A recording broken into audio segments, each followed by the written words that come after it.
I'm Maggie. I'm a licensed clinical psychotherapist with degrees in psychology, theology, and marriage and family therapy, a national certification in dialectical behavioral therapy, and a national certification in integrative mental health. In this video, I'm not looking to diagnose anyone.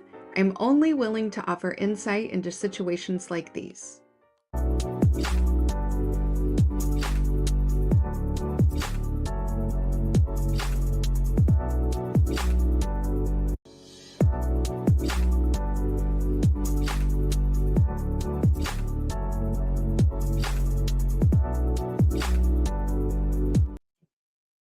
Power. It is the center of all of the stories that we tell. From the first king who claimed the throne by divine right, to the modern mogul who commands markets with a swipe of his phone. We are taught to revere power, to aspire to it, to believe it is a reward for our merit. But what if we have the story backwards? What if the pursuit of power doesn't attract the great, but it creates the predator? So before we get into it, let me say hello to some folks. Auntie is here. She's first. She says hi with the peace sign. By the way, heard from Adric. He's doing well. He'll be in soon. Hi to Leon. What's up? Spainman is here. Greetings to you as well. And Adrian says, let's go. Eddie's here. Hey. All right. So these people are part of the best live tribe on YouTube, bar none. So if you are watching from the cloud, please feel free to say hello. You will be welcomed as long as you're relatively appropriate. And shout out to the replay gang. So I'm going to dismantle a myth, this American myth, the myth that wealth is a sign of intelligence or morality or some sort of divine favor. I'm going to talk about the dark psychology of power. It's a force that doesn't just change what you can buy and how you move, but who you are. I'm going to trace a line from the trauma that creates a thirst for dominance to the blood-soaked colonies of the past and into glass towers of today. From the mines of the Congo to the genocide in Gaza, and from Hollywood casting couches to the island of a financier. So we're going to talk about power and why wealth breeds predation. Okay, so hi, Kevin Thompson. Thanks for being in here. To understand power, we have to first understand the mind that it inhabits. So power acts as a psychological accelerant. You know how alcohol is a decelerant, right? Power acts like an accelerant. It doesn't necessarily create a monster. It's not like it just immediately creates a monster. Rather, it removes the restraints that keep the monster at bay because you finally have enough money and resources to do what you want to do. Psychologists have long studied the concept of the overestimator.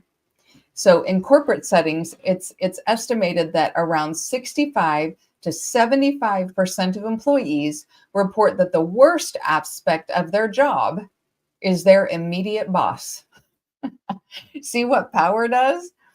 These leaders often suffer from a better than average effect. I know a lot of people who suffer from better than average effect.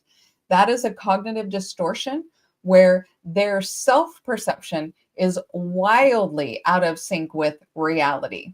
They see themselves as geniuses while their peers see incompetence and arrogance. But that is where a feedback loop begins. Feedback loops and echo chambers can manufacture the appearance of intelligence. It can create this appearance of legitimacy and power, even when the underlying ideas are weak, false, or fringe, because everybody in the group thinks you're a genius. This phenomenon appears in psychology, sociology, political science, intelligence analysis, and information theory. These feedback loops and echo chambers make you feel like you're the smartest person on the planet. A feedback loop occurs when the output of a system becomes input for that same system. Think internet and every group that people are in. So it just reinforces the original signal, okay? So think like Ouroboros, the snake eating its own tail. So two types, I'm going to show you the Ouroboros here real quick. All right. Two types of feedback loops exist. So there's a positive feedback loop, which is an amplification. The signal reinforces itself and grows stronger. So an example pattern is person A makes a claim. Person B repeats the claim, and then person C cites B as a resource. So then A cites C as evidence.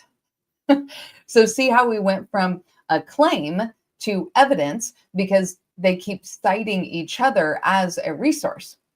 Now, the idea appears independently verified, even though it is the same original claim.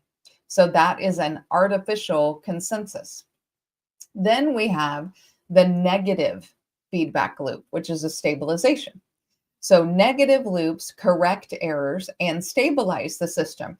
Remember, in psychology, negative doesn't necessarily mean bad. It means removal of something or going in the opposite direction. So examples of negative feedback loops are like peer reviews, critical debate, independent verification. So healthy systems, if you're in a healthy system, if you're in a healthy group, it has both kinds of feedback, okay? But echo chambers remove the corrective one, the negative one. They're not going to correct each other. And if things are said enough, you know how that goes, right? So that's an echo chamber. So the echo chamber is a social structure where dissenting information is filtered out. So if you dissent to the overarching idea of what's being talked about, you are filtered out. And then reinforcing information is amplified. So everything that is said that validates what we're thinking is put forth. Members repeatedly confirm each other's beliefs. Yeah, and. The result is epistemic isolation.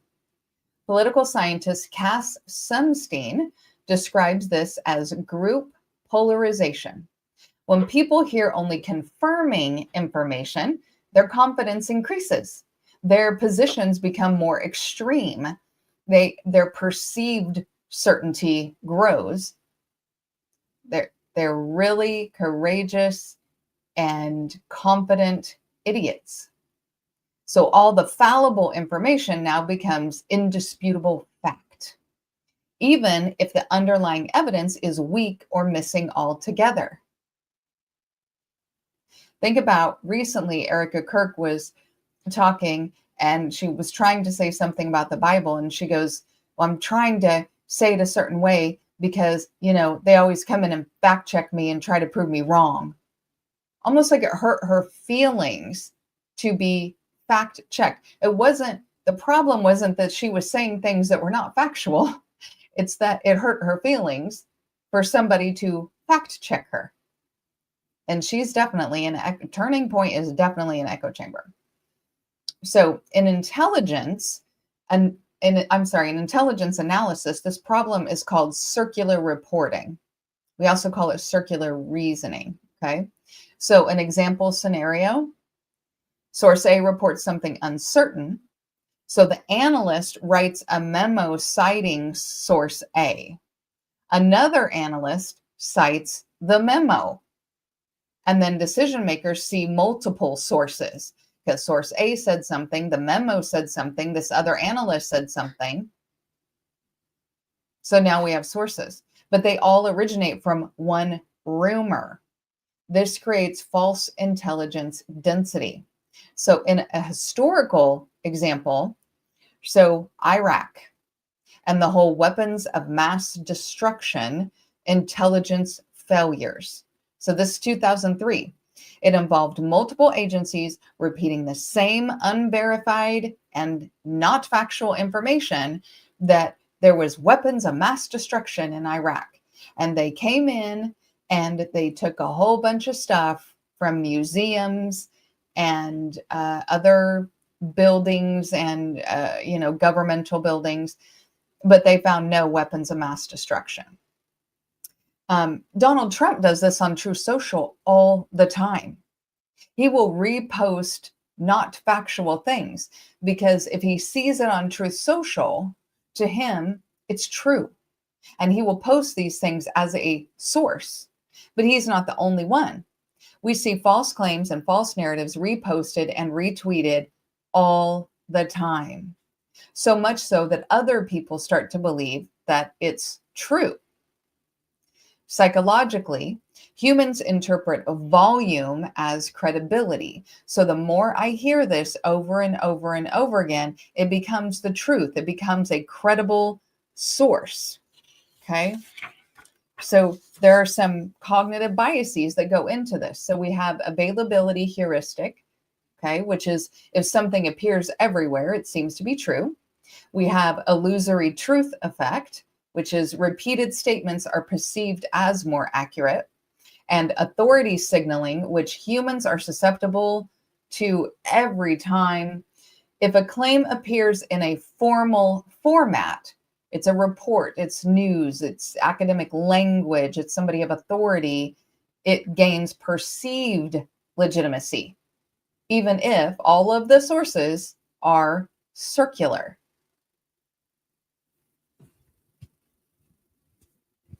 Yeah, Kevin. Right, Leon. Yeah, they didn't find weapons of mass destruction, but they did find Gilgamesh. Isn't that interesting? Weren't even looking for him. So the echo chamber manufactures power. So power is perception driven.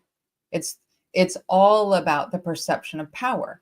Echo chambers create perceived power structures through this narrative dominance. If a group controls the narrative, then they are the authority. They place themselves as the authority in the narrative.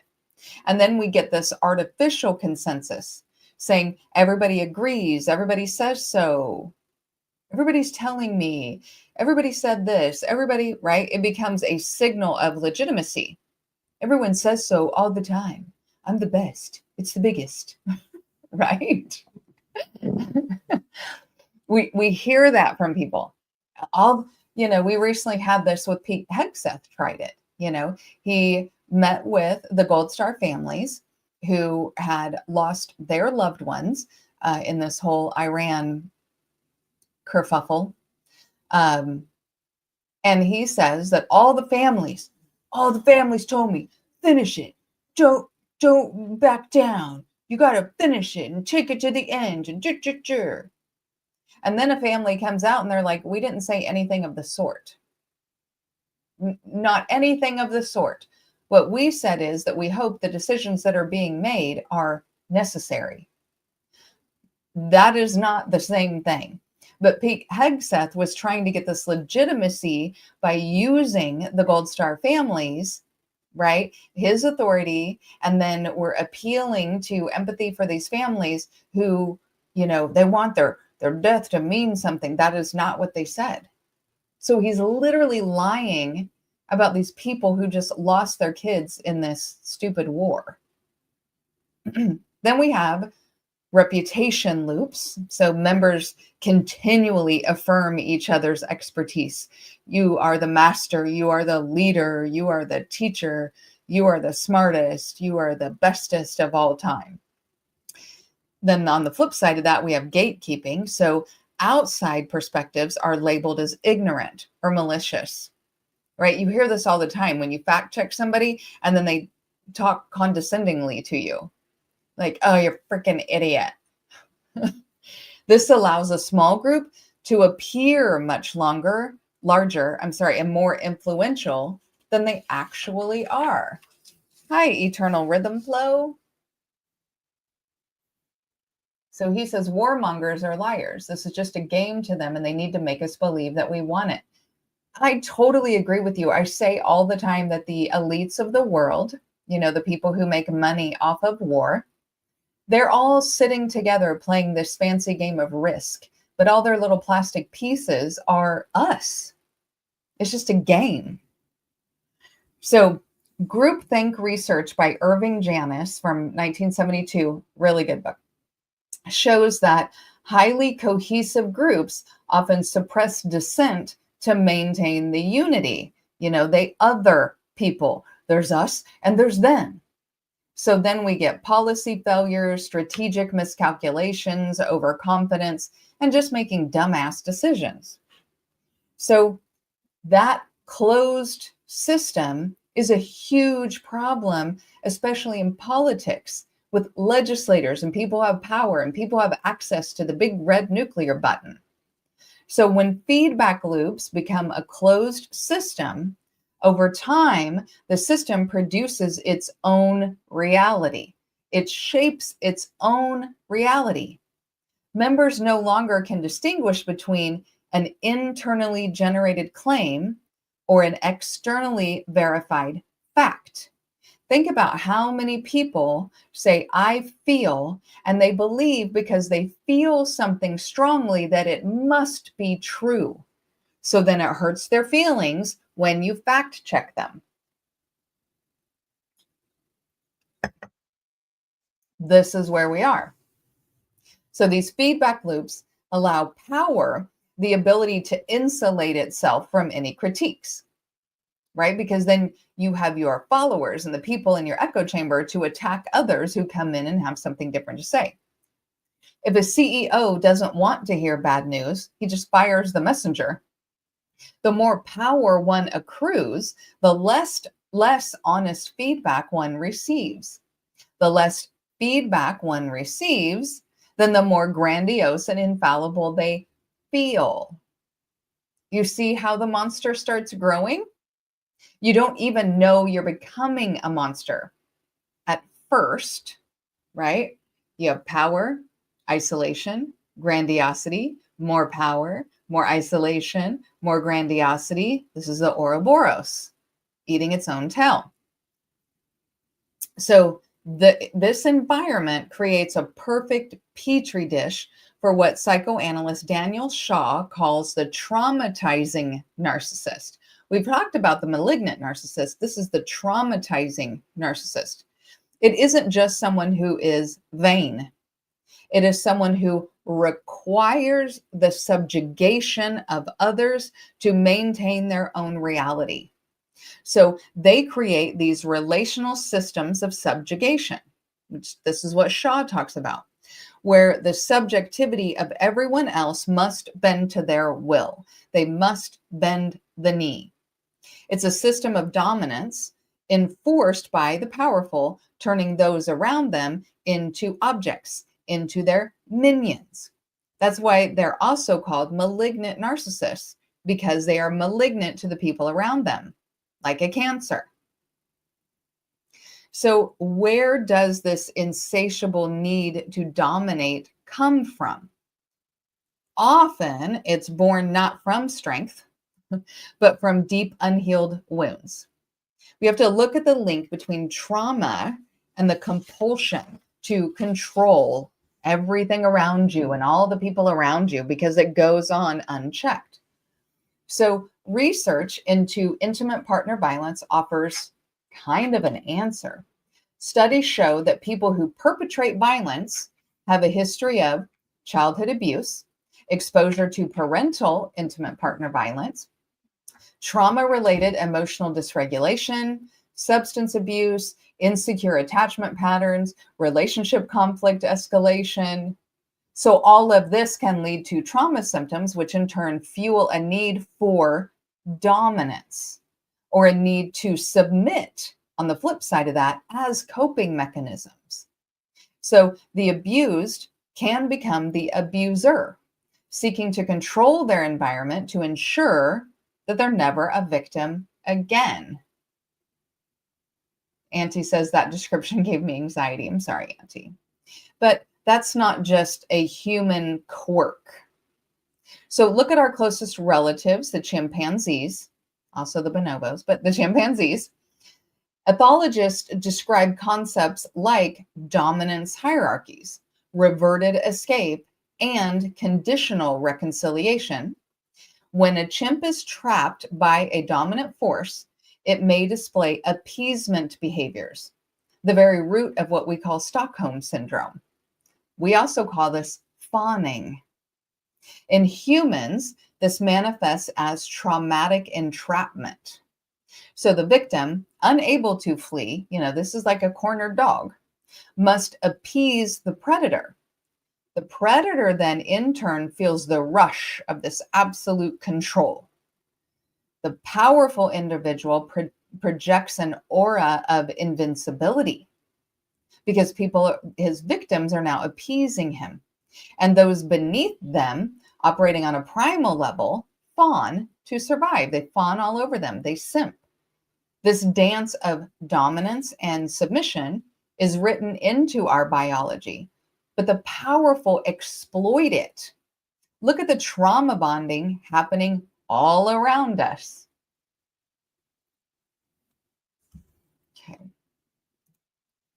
Need to keep this pulled up better. All right. So in the modern world, trauma and dominance find their purest expression in a single substance: money. But money is not just currency. For the powerful, it is an identity, it is a shield.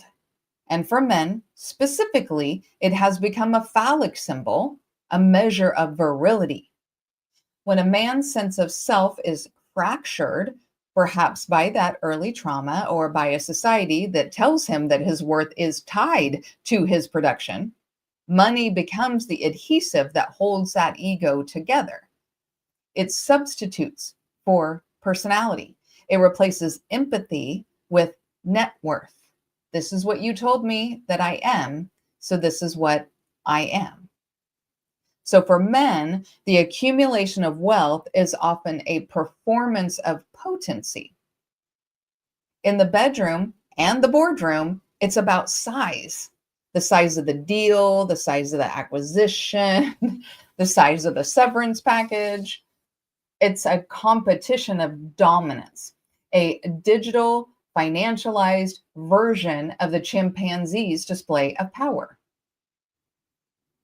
For women in power structures, the dynamic is different but complementary. Money can become a substitute for security, a way to buy immunity.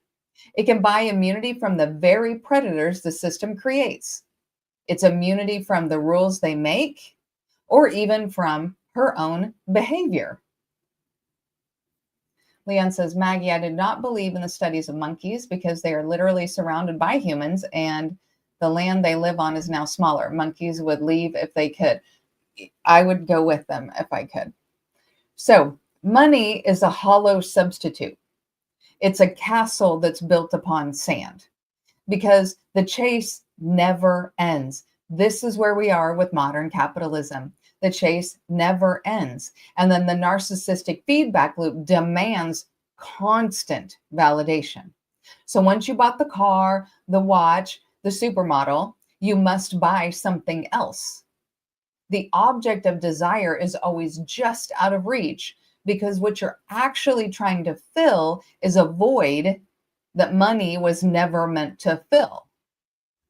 Ever. Kevin says, this is what Jesus meant about not being able to serve two gods. Mammon is the god that represents greed. Yes. Yes. And Kevin, on this channel, I have talked about Mammon before. So thank you for bringing that up and reminding me. So this sort of dominant psychology and wealth and power is not new. It's the engine of the history of the West.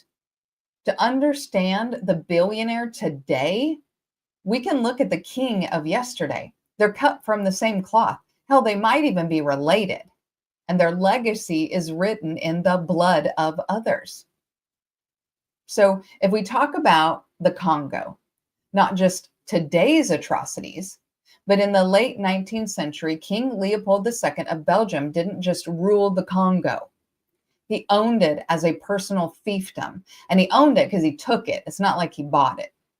This was not colonialism for some sort of national pride. It was a corporate takeover by a single psychopathic CEO. His goal was to extract rubber and ivory, and he was the perfect predator for the job. His private army, because don't they always have one, the force publique, would mutilate and kill villagers who failed to meet rubber quotas. Hands were cut off as proof. By the time Leopold was done, an estimated 10 million Congolese had died. We don't ever get to hear about that genocide. It wasn't a byproduct of progress. It was the logical conclusion of placing a malignant, abusive narcissist in absolute control of a system with no accountability. We see the same architecture of evil in the British slavery of the Caribbean and the Nazi Holocaust. Historian Colin Clark draws a direct line between all the racist regimes because the common denominators are always the same: racism, colonialism, occupation, slavery, and death. It's the same play every single time. I think we have to make one thing clear, though. Yes, white Christian, either Protestant or Catholic men have been the major players in the atrocities that have happened in this world.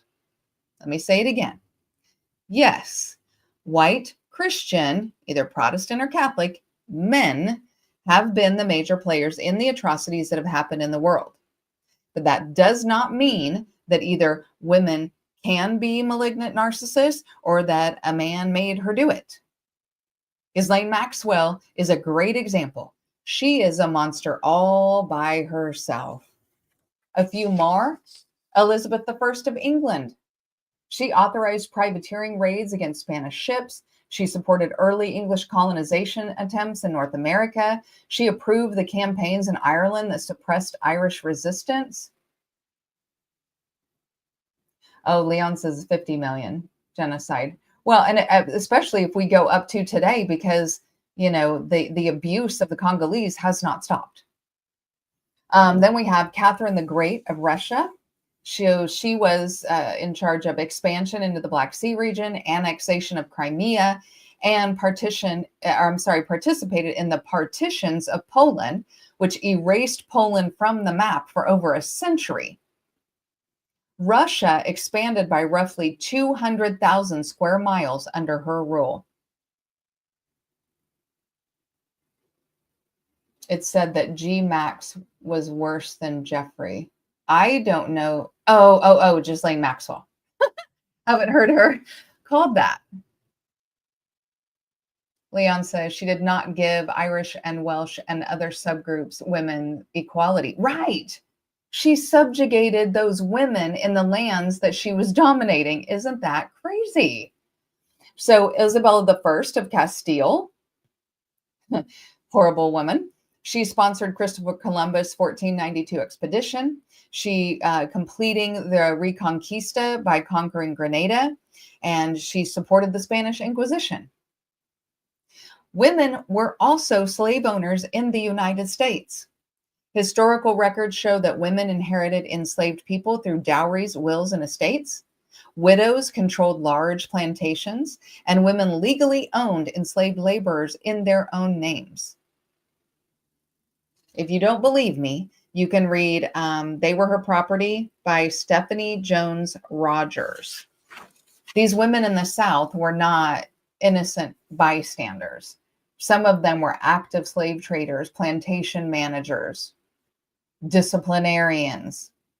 And they were such disciplinarians that we had to make laws in case they accidentally killed children. But women also played other roles in colonial societies. The plantation management in the Caribbean colonies were women.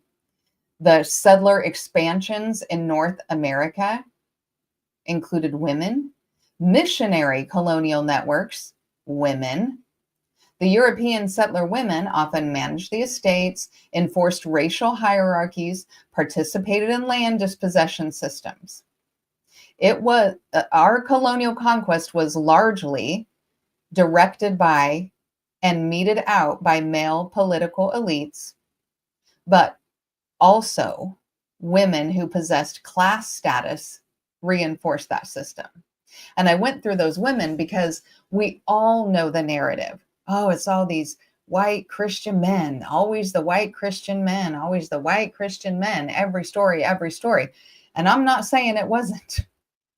But what I'm saying is, who was the comedian who said, she needs to come sit down and have her talking to as well, the white woman?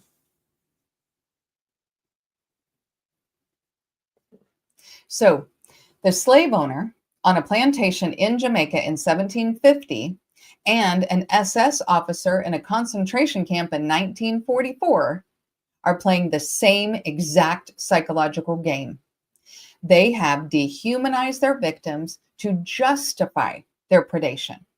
They have created a hierarchy where they are the unquestioned masters.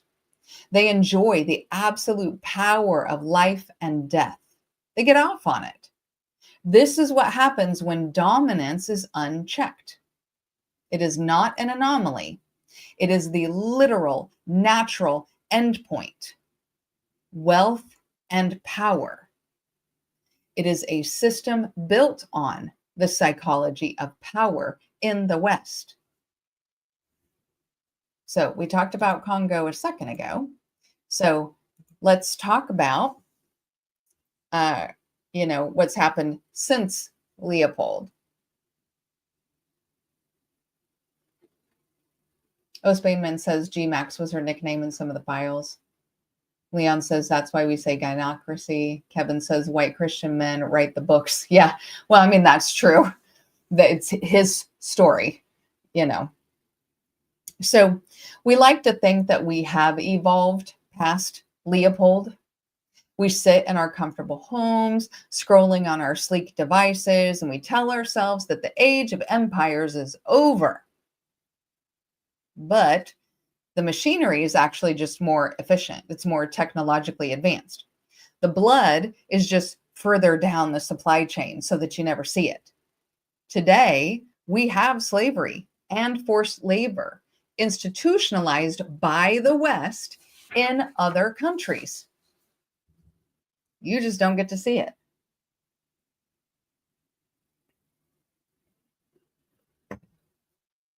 The Western world runs on conflict minerals.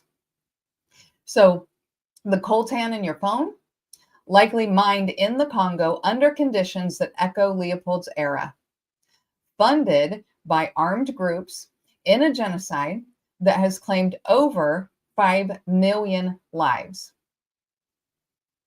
The oil in your gas tank or the oil in your car, it might be funding the Arab militias in Sudan, perpetuating a cycle of ethnic cleansing. And then there's Gaza. We watch as bombs fall, as hospitals are surrounded, as an entire population is starved and shelled, and children shot at point blank range in their stomachs when they're asking for help. While politicians speak of defense and security, the psychology is domination. It is the powerful asserting their right to take life, to take land, and to take dignity because they can. Trump himself said, "Who's going to stop us?" It is the ultimate expression of the malignant narcissist on the world stage, turning a population into objects to be subjugated.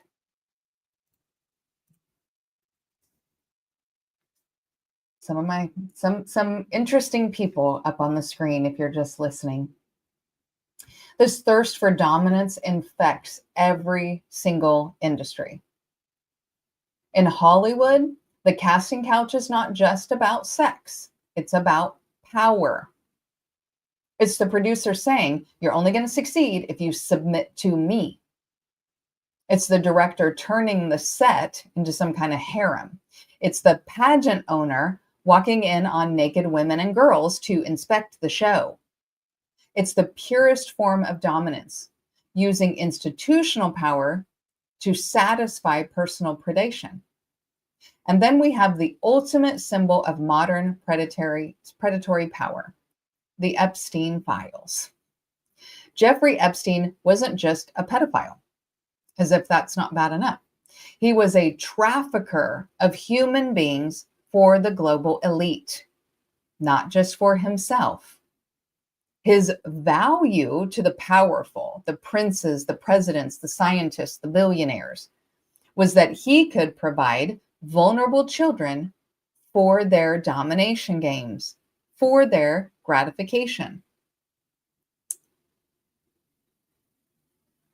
But why were the powerful so tempted to go to the island and the ranch that we keep forgetting about? where there's supposedly dead bodies. Because power seeks submission.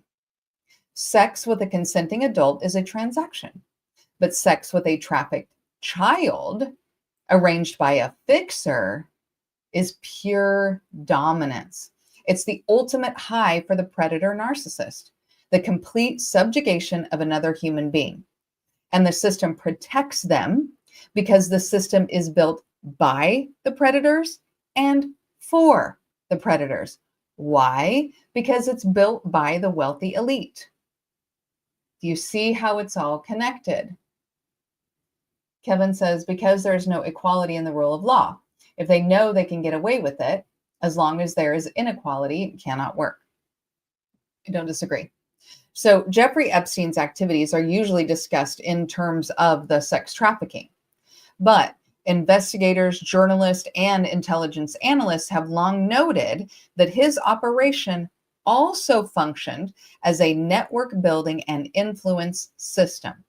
In addition to exploiting victims, Epstein cultivated powerful relationships, gathered compromising information, and embedded himself in elite social and financial circles. He got real wealthy, and now he's controlling even more wealth, through those people. Jeffrey Epstein cultivated relationships all over the globe. He built access through donations to universities, philanthropic foundations, investment connections, elite social events. These networks created social capital and influence, allowing him to move within these circles that are normally closed to any outsiders. Remember, he was like a high school math teacher. One widely discussed theory among investigators and journalists is that Epstein's trafficking network may have also functioned as a compromise operation, sometimes called a honey trap. The alleged mechanism was that powerful individuals were invited to these private locations. Sexual encounters were arranged with young women or little girls. The interactions could potentially be recorded or documented. And I say potentially, but there's tons of film and there were cameras everywhere. If compromising information existed, then it creates all this leverage. Epstein's power appears to have come largely from brokerage between powerful individuals. Sociologists call this network centrality.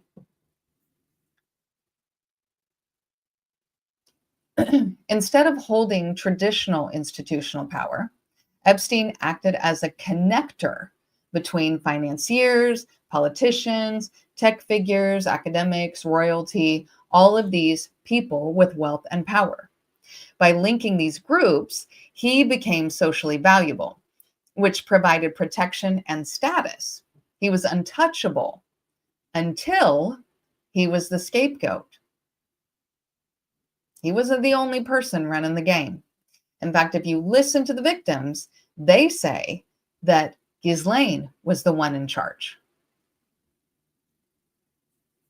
Epstein donated millions of dollars to universities and research programs. Recipients included institutions like Harvard, MIT, and other research organizations. So he cultivated relationships with prominent scientists, including Stephen Hawking, who attended events hosted by Epstein even after his conviction for pedophilia. He also had a relationship with Marvin Minsky, who was later cited in litigation documents. Adrian says RSF, so militias in Sudan, are literally funded by Israel and UAE oil money. Iran bombing both Israel and UAE has allowed the Sudanese army to take back land and rack up wins over the last 2 weeks. Yes, I love to hear that. I didn't know that, but I love that. Yeah, and Leon says, if somebody is selling a slave, you don't have to buy the slave, but you wanted someone to sell you a slave. If a mother sells her daughter's body, you don't have to buy it. I totally agree. Totally agree. Yeah. And he says Mossad and I steal instead of Israel. Good one. Yeah, and we've said that a lot, because they will say, well, the black people in Africa were selling the people. Aren't they at fault too? No, you came over there to literally buy people. You told them what you were looking for and you bought them. And then everything that you did to them from the moment you bought them, that's on you. And that's the history of our country. So Epstein appeared to be attempting to position himself as a philanthropic patron of science, which increased his legitimacy. Remember that authority, that fake legitimacy from being an authority? Of course, those rumors are getting real weird, like artificially inseminating African women with white babies because they have better birth rates. It's talked about in the files. So even without formal blackmail, information itself can create influence. A person who knows the financial secrets, the personal scandals, the illegal behavior can wield significant, informal, behind-the-scenes type power. Epstein's network appears to have relied heavily on access, information, brokerage, rather than any type of institutional authority. He wasn't a part of any institution, yet he had all of this power. Why? Because of wealth. So why do we worship these talking thumbs? Why do we look at the billionaire and see a genius? Look at these guys. Why do we equate their bank balance with IQ points and some sort of moral virtue? It is the greatest trick the powerful ever played, convincing us that their wealth is a sign of our inferiority. We're told they're self-made, but that's a myth. It's always been a myth because the television tells them to. So yes, take Elon Musk, the archetype of the genius billionaire. He is an idiot. But his father, Errol Musk, confirmed that the family owned a stake in an emerald mine in apartheid era Zambia. Young Elon knew about the emeralds. He didn't start from nothing. He started from wealth, and he started from privilege in apartheid South Africa. That is not self-made. Jeff Bezos started Amazon with a $250,000 investment from his parents. Most Americans can't ask their parents for $250,000. Their genius was built on a foundation the rest of us never had access to. And once they have the wealth, they use it to build an empire on the backs of other people. An emerald mine. Who's in the mine? Who's mining the emeralds? Amazon warehouse workers are reportedly so monitored and driven hard that they are forced to urinate in bottles to meet quotas. Musk's factories have faced lawsuits for rampant racial discrimination. Shocker. That is not genius, it is exploitation. Leon says, in economics, a market is created the moment someone has something to sell and someone else is willing and able to buy it. Basically, for people who claim they have morals. Let's be real. Yeah, the buyer created the market. So they're using exploitation. They start from wealth and they use exploitation, okay? And then they manipulate the system to ensure that we can't touch them. A ProPublica investigation found that billionaires like Bezos often pay a true tax rate of less than 1% on the growth of their fortunes. And they're making millions of dollars a month. These billionaires use their money to buy politicians. And meanwhile, a teacher, a social worker, or a firefighter pays 20 to 30% of their wage income to taxes. But no, the billionaires can buy politicians. They can lobby for loopholes. They want to ensure that the game stays rigged. That's not genius, it's exploitation. They want you to believe that they're smarter. They want you to believe they are better. They want you to believe that if you just work a little harder, you too can have a rocket ship. It's a lie because the game is rigged. You didn't start from wealth and you're never going to get to where they're at. Because the people who rigged it are not geniuses. They're the winners of a lottery they set up for themselves. It doesn't take a genius to win a game that you already won before you were born. The tech elite of Silicon Valley have moved beyond mere capitalism. They now dabble in ideologies like long-termism and pronatalism. They want to dictate the future of the human race. Transhumanists. They see themselves as gods with the right to remake society in the things that they imagine. They speak of immortality and colonizing Mars, while the planet burns and their workers struggle to pay rent. But this is the final stage of power, the delusion of divinity and world control.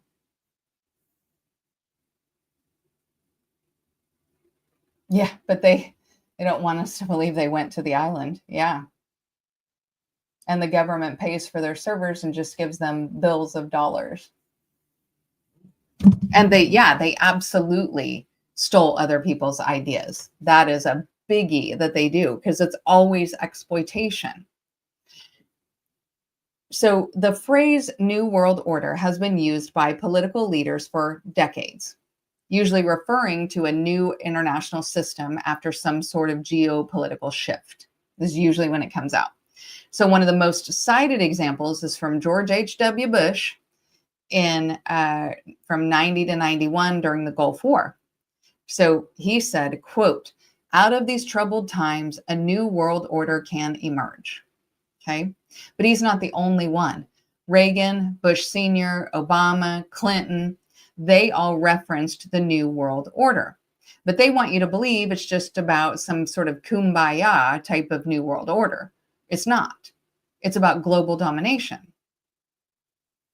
We can look at the actions and see what it actually is, not just the words. But there are real policy discussions about increasing global cooperation. The UN has Agenda 2030. If you don't know what that is, you might want to look it up. So we have the United Nations, we have the World Economic Forum, we have the International Monetary Fund. So those institutions have power that cross national borders. They do things with climate change, pandemics, financial stability, international security. They are the movers and the shakers and the policy makers. They dictate what happens on a global scale because they have money, big money. And their favorite topic, population control. Concerns about population growth have been discussed for over 2 centuries. One of the earliest thinkers was Thomas Malthus, and that's the late 1700s, who argued population could outgrow food supply. And then we have organizations like the Club of Rome, who published reports like The Limits to Growth in 1972, warning about resource depletion. By the way, when people talk about lack mentality, that's what they're talking about. The earth, the whole big wide earth, it's made to support the humans. But anyway, the discussions from the Club of Rome focus on sustainability, environmental limits, economic development.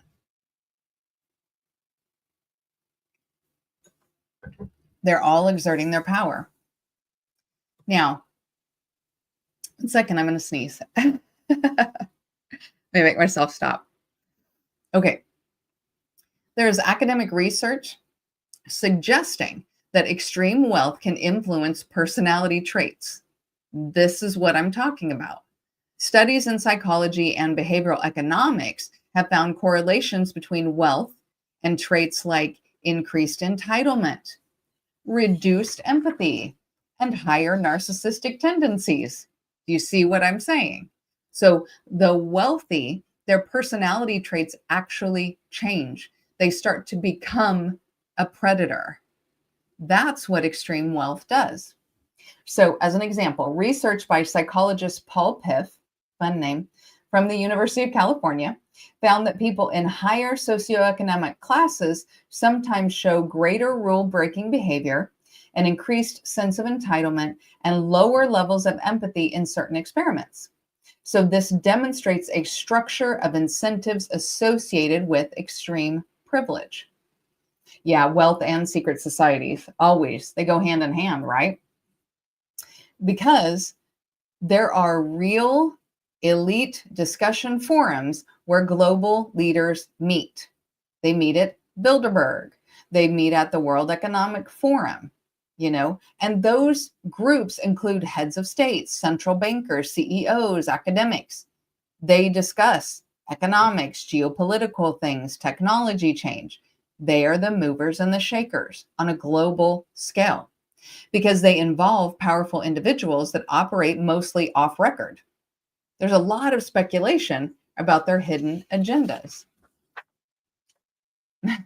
People forget Jeff Bezos' wife also loaned him about $100K to start Amazon.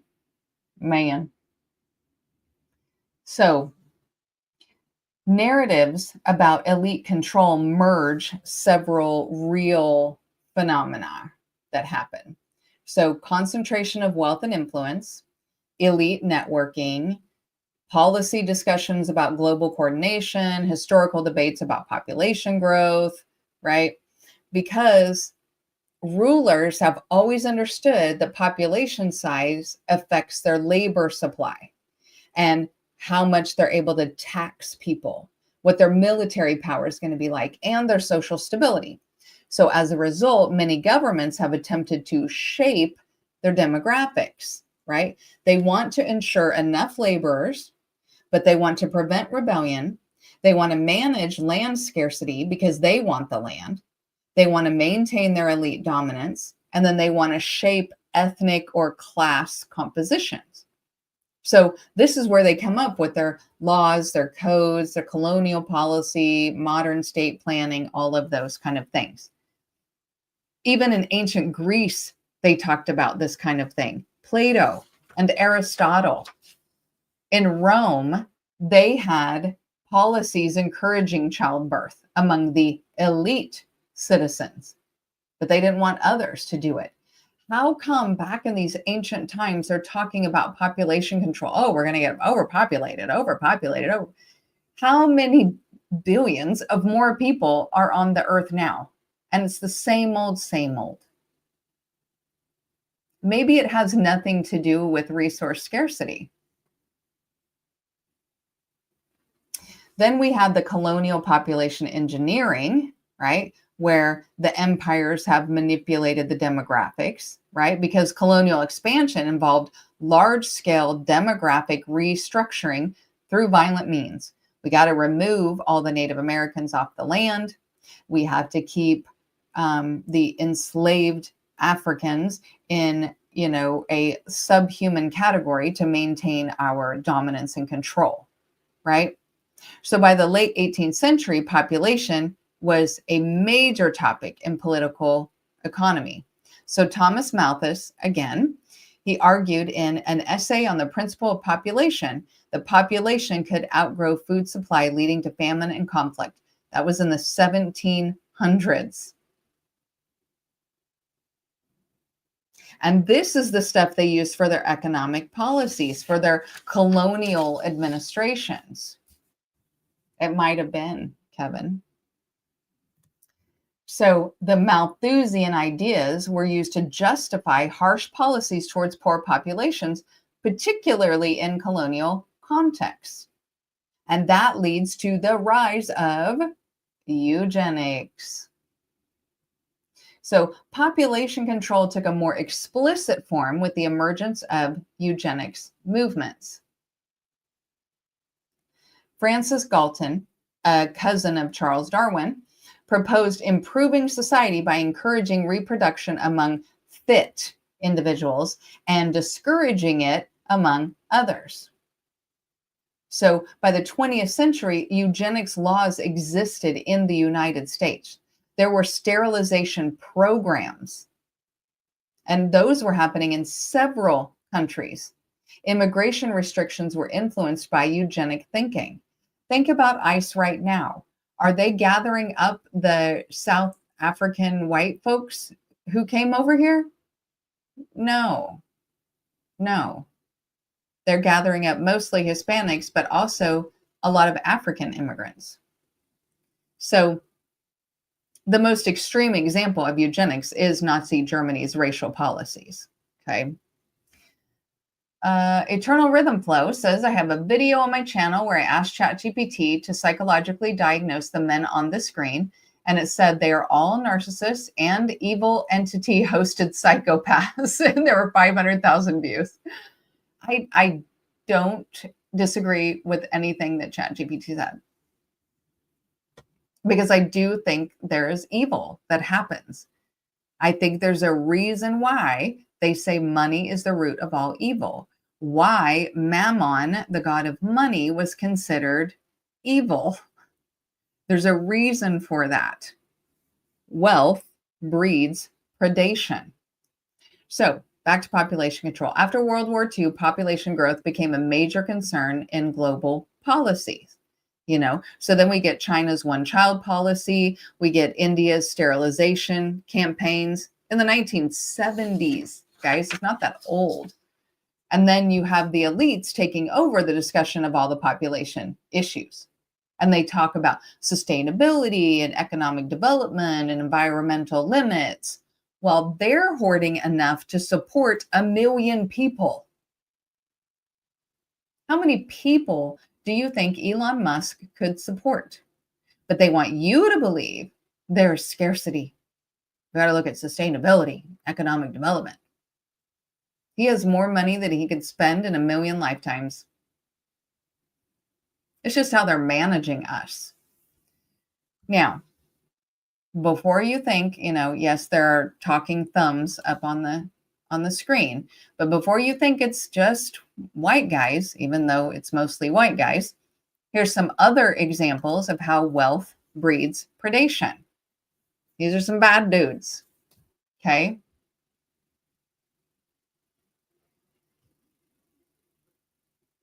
Yeah. Leon says, oh no, we produce too much food and we cannot make a profit. Oh no. It's the same as, like I've told you guys, hi, Louis Conyer.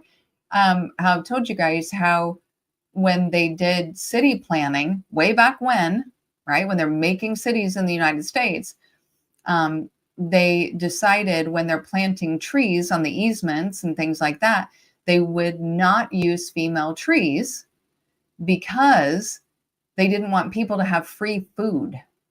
Those trees that fruit, they didn't want people to have free food. So now, even to this day, they plant all these male trees. And guess what male trees put off? Pollen. Because they're trying to fertilize the female trees to get the fruit. But since they're all males, there's all this pollen in the air. And now we have an epidemic of allergies. Why? Because they didn't want people to have free food. Which means without them, there would be free food everywhere. So where's the sustainability problem? All right, so on the screen, we have Genghis Khan. Not a great guy. I'm going to butcher these names just so we know ahead of time. Mao Zedong. So his campaigns led to famine, persecution, and tens of millions of deaths. Idi Amin, he seized power in Uganda in 1971 and ruled through terror, political killings, and ethnic persecution while enriching himself and his loyalists through all the seized property and all the resources that he stole. Saddam Hussein, another bad guy. Augusto Pinochet. So he had people disappeared a lot, tortured people. There were political killings while secretly amassing personal wealth through corruption and hidden bank accounts, kind of like what Jared Kushner is doing. We have Mobutu Sese Seko. So he ruled Zaire which is now the Democratic Republic of Congo, that area, for decades. He amassed a massive personal fortune through corruption and exploitation of national wealth. He left the country impoverished despite all their natural resources. Rafael Trujillo is there, Fulgencio Batista, Pol Pot, which is a fun name to say, but he was leader of the Khmer Rouge, whose regime from 1975 to 1979 attempted radical social engineering that resulted in mass executions, starvation, and the deaths of roughly a quarter of Cambodia's population. Then we have Mengistu Haile Mariam, led Ethiopia during the Red Terror. Francisco Pizarro, one of the leaders of Spain's conquest of the Inca Empire in the 1500s, which led to violent subjugation, exploitation of wealth, and the collapse of indigenous political structures. So, wealth breeds predation all the way around. It's just right now, where is wealth concentrated? In the West. So there's also research showing that extreme concentration of power can produce psychological distance from broader society. Kind of like not knowing what the everyday person goes through. Kind of like when Trump was talking about the old term called grocery stores. How people used to say grocery stores.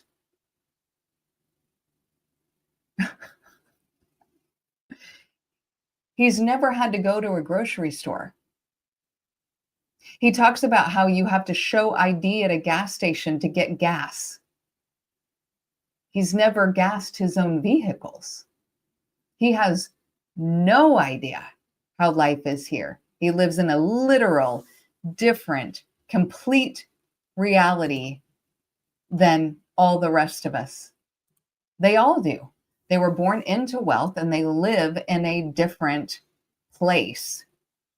So studies in social psychology suggest that high status individuals exhibit reduced empathy for lower status groups, stronger belief in a hierarchical system, because by God, we want to stay on top, and an increased sense of entitlement. So this influences how they address large-scale societal problems, including those population issues, right? So for roughly the last 500 years, global political and economic dominance has been shaped by European and later North American empires. What they do is ruling the globe, which is why the fall of the dollar, scares American financiers a lot.